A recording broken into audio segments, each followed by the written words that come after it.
Die geloof waardeur ek lewe, saamgestel uit die geskrifte van Ellen White, liefhebber van alle mense. Om hierdie rede buig ek my knieë voor die Vader van ons Here Jesus Christus, van wie elke geslag in die hemele en op die aarde sy naam ontvang. Efesiërs hoofstuk 3 vers 14 en 15.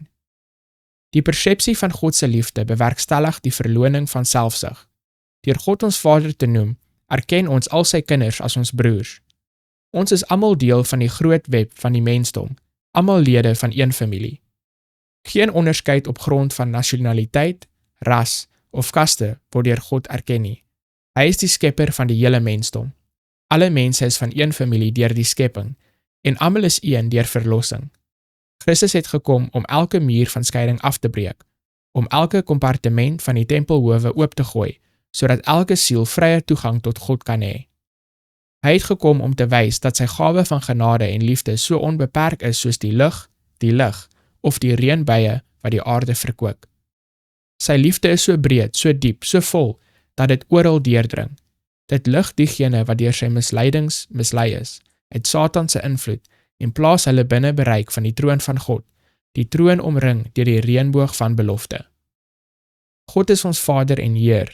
Die beginsels wat in die hemel heers, behoort op aarde te heers. Dieselfde liefde wat die engele besiel, dieselfde suiwerheid en heiligheid wat in die hemel heers, behoort so ver moontlik op aarde gereproduseer te word. As julle God julle Vader noem, erken julle julself as sy kinders, om deur sy wysheid gelei te word en in alle dinge gehoorsaam te wees, wetende dat sy liefde onveranderlik is. Julle sal sy plan vir julle lewe aanvaar. As kinders van God sal julle sy eer, sy karakter, sy familie, sy werk, as die voorwerpe van julle hoogste belang beskou. Dit sal julle vreugde wees om julle verhouding met julle Vader en met elke lid van sy familie te herken en te eer.